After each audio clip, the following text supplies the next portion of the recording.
राजे बदले त्यावेळेला स्त्री रक्षण धर्मपुरुषाचा पिंडीवरच्या बेलाप्रमाणे पवित्र मोलाचा. मुलगी वाचली पाहिजे, मुलगी जगली पाहिजे, मुलगी शिकली पाहिजे आणि दोन्ही घराण्यांचा उद्धार करणारी अशी मुलगी आपण वाढवली पाहिजे. फक्त हा एक कवितेचा पहिला अंतरा घेतोय. मुलगी वाचवा सांगू जगाला, अहो मुलगी वाचवा सांगू जगाला. तपासून पाहू नका मुलीच्या गर्भाला. सासू सासऱ्यांना वाटतं पहिला मुलगा झाला पाहिजे आणि मग ती नवीन सुनबाई त्या जगदंबेला प्रार्थना करते. नवीनच झालं बाई माझं लगीन, पती देवान केलं गर्भाचं निदान.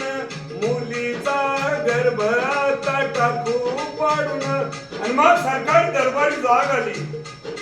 सरकारने कायदा केला. काय कायदा केला? जो गर्भनिदान करतो ना, अव शिक्षा करा या नराधमाला. अव शिक्षा करा या नराधमाला. आणि तपासून पाहू नका मुलीच्या गर्भाला. मुलगा काय करतो? मुलगा झाला आनंद मनाला, तोही संभाळीना आई बापाला. परस्वाधीन हे जिनामाला. शाहीर शिवाजी तिथे गोंधळी कलावंत सगळ्या जगाला उपदेश करतात. काय करतात? अहो असलं करंटा मुलगा दिवटा हवा कशाला. अहो असलं करंटा मुलगा दिवटा हवा कशाला. आणि तपासून पाहू नका मुलीच्या गर्भाला. मुलगी काय आमची कमी श्रेष्ठ आहे का? पहिली मुलगी सावित्रीबाई फुले महिलांसाठी शिक्षणाचे द्वार केले खुले. दुसरी मुलगी राजमाता जिजाऊ पुत्र दे गायचा गुंडा, त्याचा प्रिय असावा झेंडा. पुत्र दे गायचा बळी मारावी नीच भक्तीच्या रोळी. आणि म्हणून जिजाऊ मातेने राजआदिराज छत्रपती शिवाजी महाराज असे घडवले. ज्यावेळेला राजमाता गर्भामध्ये शिवाजी महाराजांना पांडव प्रताप हरी विजय आणि स्वराज्याचे धडे गिरवू लागले. शेवटची मुलगी तुमच्या आमच्या सर्वसामान्य जनतेची, मग ती मुलगी आहे तरी कोण? अहो पळण्यात धाव ठोकली पीटी उषान. अहो पळण्यात धाव ठोकली पीटी उषान. अन मुलीनच वाढवली भारताची शान. स्वर्ण पदक आणून दिलं बरं का पीटी उषाने. आणि म्हणून शाहीर शिवाजी तिथे गोंधळी कलावंत सगळ्या जगाला उपदेश करतात. काय करतात? मुलीलाच मानू मुलगा सांगू जगाला. अहो मुलीलाच मानू मुलगा सांगू जगाला. आणि तपासून पाहू नका मुलीच्या गर्भाला. शाहीर शिवाजीनं केलं हे कवन, कोमल शब्दांची करुणी गुंफण. गीत गाईल संत चोखा मेळा या कवी संमेलना कारण. आणि म्हणून राजे म्हणतात मुलगी वाचली पाहिजे, मुलगी जगली पाहिजे, मुलगी शिकली पाहिजे. जर स्त्री आली एखादी चालून तर तिला समजावे माते समान. मग शेवटच्या चरणामध्ये सांगितलंय शब्द फुलांचा, शब्द सुमनांचा देवता आपणास फुलांचा गजरा. राजे द्यावा शाहिरांचा त्रिवार मानाचा मुजरा मुजरा मुजरा. म्हणून शाहीर उभे राहिल्यानंतर पवाड्याची झलक झाली पाहिजे. म्हणून शॉर्टकट मध्ये करणार आहे, सगळ्यांनी समजून घ्यायचं. जय जगदंबे नमन तुझा आंबे, जय जगदंबे नमन तुझा आंबे करणे प्रारंभे. तप तापतून तुझ्या शाहीर हा महाराष्ट्राचा पण, शाहीर हा महाराष्ट्राचा पण, गातो शिव प्रभूचे गुणगाने. हे जिरर जिरर दाजी, हे जिरर जिरर दाजी. आणि म्हणून मी प्रत्येक वेळेला सांगतो, शिवजयंतीला राजाधिराज छत्रपती शिवाजी महाराजांचा जन्म होतो, मुलगा जन्माला येतो आणि शाहीर सगळे आमचे काय करतात, पोवाडा अफजल खानाचा वध करतात. मग तो करण्यापेक्षा राजांच्या सोबतीला आमच्या 18 पगार जातीचे मावळे आहेत आणि मग त्या मावळ्यांचा उदोकर कोण करणार. आणि म्हणून तानाजी मालुसऱ्यांचा पोवाडा मी फक्त 2 चरणामध्ये घालतो. धन्य धन्य तानाजी वीर हा हे, धन्य धन्य तानाजी वीर, कमरेला ढाल तलवार, हातात नवी समशेर, हातात नवी समशेर, चालून गेले कोणा किल्ल्यावर. हे जिरर जिरर जिरर दाजिर. मग तानाजी मालुसरे राजांना आमंत्रण देण्यासाठी आले.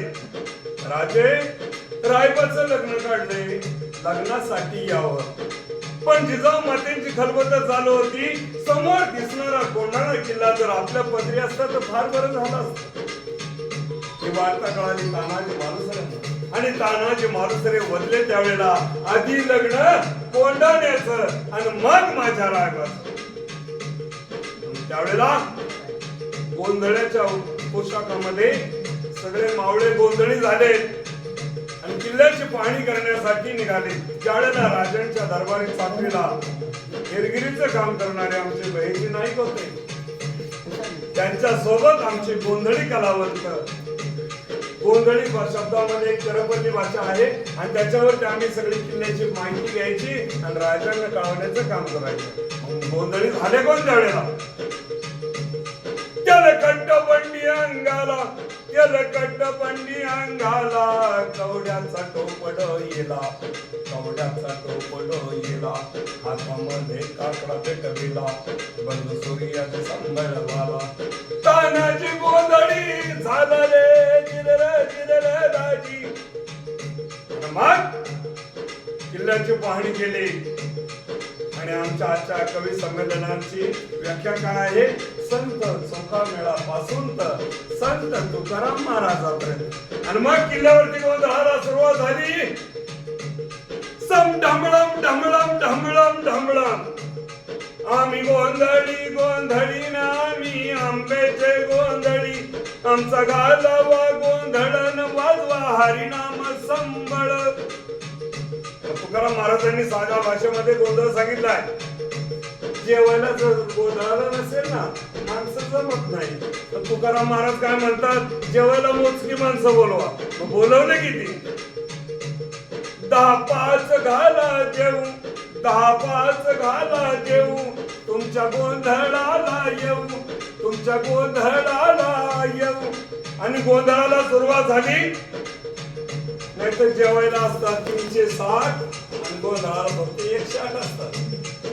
म्हणून जास्त बोलू नका, गर्दी कमी पण असावे दर्दी. जास्त गर्दी असली म्हणजे कार्यक्रम छान झाला असं नाही. शाहीर 25 माणसा पुढे पोवाडा करतात आणि 500 माणसांपुढे पोवाडा करतात. कारण मी राजांचा भक्त आहे, राजांचं फक्त गुणगान गाणं एवढंच काम आहे. आणि म्हणून त्यावेळेला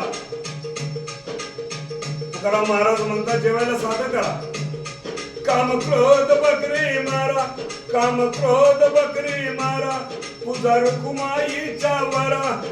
मग काय 4 पायाची बकर मारायला सांगितली का, अजिबात नाही बरं का.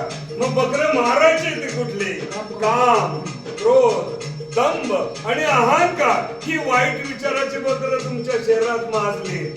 यांचा नायनाट करा, सत्व गुण धारण करा आणि त्या जगदंबेचा 5 नामाचा गोंधळ केल्याशिवाय राहू. तिथं विठूचे राऊळ, जेथे विठूचे राऊळ, तेथे तुकियाचा गोंधळ, तेथे तुकियाचा गोंधळ. आईरा जाऊ दे आम्ही गोंधळी गोंधळी ना आम्ही आंब्याचे गोंधळ. सगळ्यांनी टाळ्या वाजवलं तर बरं होईल. आम्ही गोंधळी गोंधळी ना आम्ही आंब्याचे गोंधळी. कीर्तनकार म्हणतात ज्याला हात असेल त्याने टाळ्या वाजवलं का. बाकीच्यांनी वाजू नका. म्हणून शाहीर काय म्हणतात, आम्ही गोंधळी गोंधळी ना मी आंब्याचे गोंधळी, गोंधळी गोंधळी ना मी आंब्याचे गोंधळी. गोंधळावरती किल्ल्याची पाहणी झाली. दिनमान दिवस उगवला. गणगोत तानाजी मालुसरे आणि सूर्यमानाचं युद्ध सुरू झालं. युद्धामध्ये तानाजी मालुसरे गडकरीला पडले आणि मावळे पडून जाऊ लागले. त्याच वेळेला आमचे शेलार मामा म्हणू लागले, अरे इजाड्यांना पळता काय, बांगड्या भरा नाही तर मागे फिरा. गणगोर युद्ध झालं. युद्धामध्ये जय झाला. राजांना 3 वार तोफांची सलामी देण्यात आली आणि राजे बदले त्यावेळेला गड आला पण मला असे आणि म्हणून या छोटासा पवाडा आपण सर्वांनी या ठिकाणी ऐकला.